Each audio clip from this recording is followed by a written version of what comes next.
It's very fitting that we have Bubba Sparks music playing because Is it? yeah, he's a fat country guy, and we're fat guys on a country station. Okay. Nailed it. Look at that. You're listening to Nerd Thug Radio on Conroe's FM 104.5, 106.1. Woo, sister station. I am one half of the greatest podcasting / radio tag team of the world, the Captain Joey Savage, joined with me by my heterosexual life partner, Corey DLG.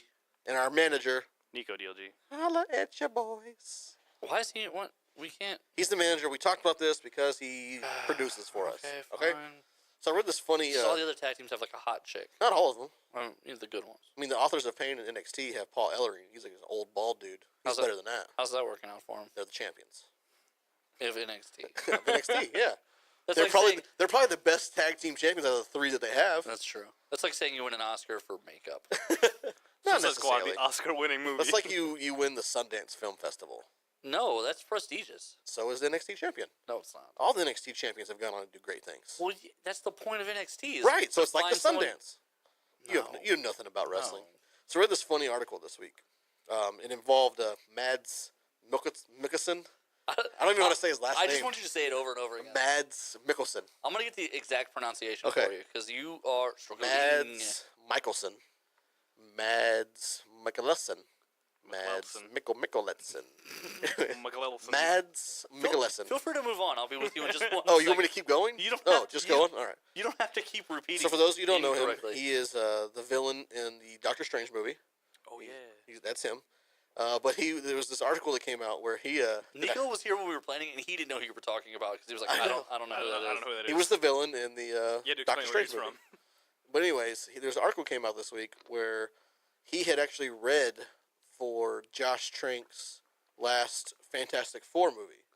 Now, before that movie came out, like everyone was kind of like pushing for this guy to be the new Doctor Doom. So this article doesn't say like actually who he was reading for, but he said that he went into the reading room and about 5 minutes in was like, you know what, nope, this ain't right. Like, I'm done. I'm out. Nothing against you guys. I just don't got a good feeling about it. I'm out. I quit. And so he just walks out of the reading room. He called it early. Right, Yeah, right. he did. So DLG, I was talking to you about this today a little bit. You were telling me a funny story about the director. Yeah. And, the guy who played Doctor Doom. Okay, so I'm trying to find like a direct pronunciation for this. I can't. It's hard, right? So Mikkelsen. It's Mads, M-A-D-S, and the last name is Mikkelsen, M-I-K-K-E-L-S-E-N. So I would say Mikkelsen. Mads Mikkelsen. Mads Mikkelsen. What a cool I name. would say. Mads Mikkelsen. But he's Danish, so I'm sure there's probably like Right. a twist somewhere on there. Probably like Matt Matthews. right. Dave. That's what he goes by. But so, okay. For those who don't know, the inside scoop on all of that is that the Fantastic Four movie was a train wreck. Was. Now, Josh Trank, I'm going to go ahead and use my line here famously, was from Chronicle, which was the found footage superhero movie. The three kids are exposed to the meteorite. They develop powers. One dies. The other two wind up fighting each other. It's a really great Movie. found footage movie. It really is really good. The flip side of that is, coming off of that, they were like, hey, you nailed that. Here's Fantastic Four. So he went from basically making like $1 million movie to making like $125 million movie. Attempting to. Right. And what happened is, it turns out he went a little crazy on set. He was a little too demanding. He went diva mode. And these are like, some of these guys are decent enough actors. They could have done it Miles themselves. Miles Teller. Michael B. Jordan was up and coming. Michael B. Jordan. Yeah, Kate Mara. Kate Mara's a big deal. And the unforgotten white guy has had some decent roles. Yeah, he's been in some things. So these guys all have experience. And then even the Doctor Doom character, the actor who played him, when you see him, you're like, oh yeah, that guy's been in probably about 10 movies. Miles Teller's been around. Yeah, Miles Teller's been in a lot of things. And so when you start looking at it, you're kind of confused as to why he was so controlling on set, because these guys have a lot of good experience. Right. But he even went down to like facial expressions, according to Kate Mara, like told them what facial expressions they should be making during scenes. Awkward. Instead of like, my understanding is a lot of times directors will kind of paint an emotional picture for you. They'll be like, hey, your father just got murdered. You saw it happen, and you're staring at the accuser across the room, and you can't do anything about it. And you have $5 in your wallet. Go. Give me that. Go. And so then you're like, oh, okay, and you process that and you create it. Well, this guy was like, I don't want to see anything out of you. Stone face. Give me stone face. Stone face now. And so I'm stone facing. the studio, when they got the movie from him, they were unhappy with the product. Now, it's never come out, so we'll never really know. He might have nailed it.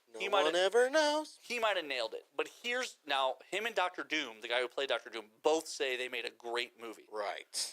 Now, here's where you start to think that maybe they didn't. When he finished principal photography, he emailed the key actors and he said, "Hey guys, I want to thank you for all your hard work. I really feel like we just made the best superhero movie ever." And in an article I read from Vanity Fair, the comment that came back was one of the superheroes, and they won't say who, one of them immediately replied, "I doubt it." Michael B. Jordan is my guess.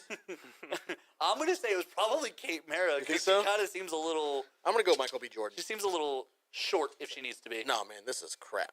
Right. So when your actor's like, I don't think we made the best superhero movie ever. Like, Right. No. they're not excited about what they did on screen. Something didn't happen right. Right. Yeah. So Clearly disconnect.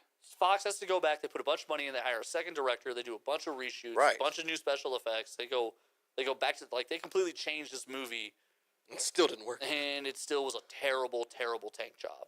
A tank job for the train job.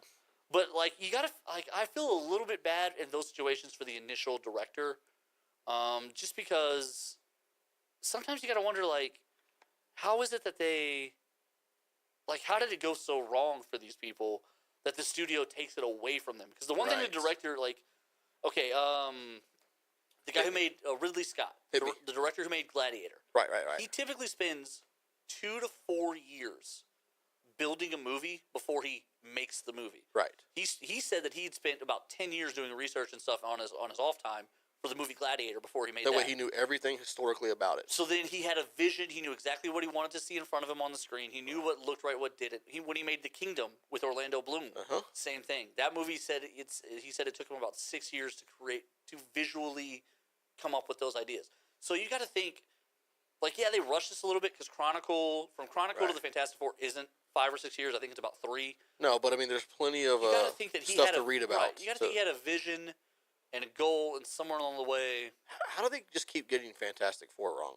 We've talked about this before yeah. on this show numerous times in the I- iPod era, honestly, iPhone days. I think Fantastic Four is probably the hardest thing to write in comics. I think it goes Fantastic Four and then Superman. I think those are the two hardest to. That's why Fantastic Four, as I've always said, should be a Netflix sequel or Netflix show. It Well- should be a series because you have way more time to tell. Way a more story. time, and it's a Yeah, family-oriented but the show. problem is once you go series, your Family and budget goes like Family out. in space. You lose a lot of that budget, and all of a sudden, Come on, man. The budget for Game of Thrones is ridiculous. But it's nowhere near a movie. They couldn't use that in a TV show for Fantastic Four. But would you spend $100 million to make a Netflix Fantastic Four show? Why does it have to be $100 million? 'Cause, I mean, that's what it takes to make the thing look like that. I mean, that's. No. I mean, that's. Have you seen what they're doing like on CW with the Flash and all the Okay, weird but you villains? got to think. Well, yeah, but that shark one looked terrible. Yeah, but they're still doing But it. you got to think. Yeah, that's not stopping them from They're putting it still on there. doing You're it right. with CGI and a giant gorilla. You got to think between the Thing, between the Human Torch, between Mr. Fantastic. Like these are 4 effects heavy powers. Right, with Mr. Like with not Mr. super Fan- strength and speed, you could get away With with the a lot. Human Torch, they do Firestorm, which is not fully fire, but you don't Yeah. have to be full flame on the entire show. Like only when it's necessary. Right, and they do a good job. Like when he was in Legends of Tomorrow, that whole season, they did a good job of balancing out when they merged and when Yeah, they it's didn't, doing and great. telling like separate stories with the 2 characters. They can But do it. They can I do it just- on HBO, Netflix. Netflix is probably the way to go because Netflix rocks. Here's the thing: is like Netflix rocks. Netflix does rock, but again, I don't know that I would. I don't know. I would. You make it family friendly, so it's a Netflix show that the whole family can watch because No, you got the now whole I'm out. family. Now, if you CW it, I'm totally out. And then you bring in Franklin Richards and the daughter. And you just do the whole thing big I on don't know. Netflix. I don't know. I think that like as great as I am at the nerd freestyle thing, and we all love doing it, where we pitch me the ideas and I come up with stuff Yeah. off the top of my head. For me, the Fantastic Four and Is then your Super- stumper? and the Superman. Those are my 2 that are the hardest. Remember that for next time, Nico. I mean, I don't. Next It's- month? It's in. Next month we're getting him. I want you to think for a solid few Month. weeks about the Fantastic Four and Superman. No, because if I ever came up with a perfect pitch, I wouldn't want to give it. Like, if I actually had one good idea for either one of them, I would hold on to it for dear life. So one more funny story, movie related, before we have to go to a break.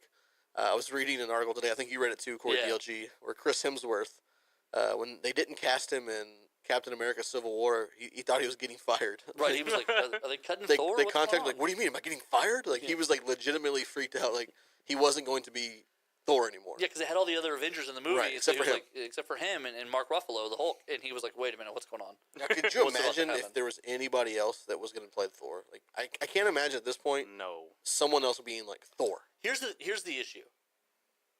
At Maybe some the point, pitcher from the Mets. we're starting to get to that point now where we're going to see new people. Yeah, definitely. We're going to see a new Wolverine. Ugh, not excited. We're probably gonna see someone else throw Captain America's shield. But with that situation, you've got You've the got other Falcon or the characters, Winter right. Soldier that could pick it up. You've got so other characters that can play into it. But best case scenario. with Thor, I mean, I don't know. I mean, conceivably we could see somebody else doing it. Thor girl? You could go Thor girl. That would make sense. I would like to see them maybe let Loki have the hammer for a minute. Yeah? What would Tom Hiddleston do? Create Better Ray Bill instead, maybe? You could do Better Ray Bill. That would be awkward though. It'd be CG Horseman. heavy. Horseman robot. You know he's actually a robot. Yeah, he's a cyborg. Yeah. He's a robot. Is he a We are robot or going a cyborg? to Cyborg. Yeah. we're going to jump out to an early break here. When we come back, we're going to get into the weekly top 3. You're listening to Nerd Thug Radio. Hashtag talking nerdy to you.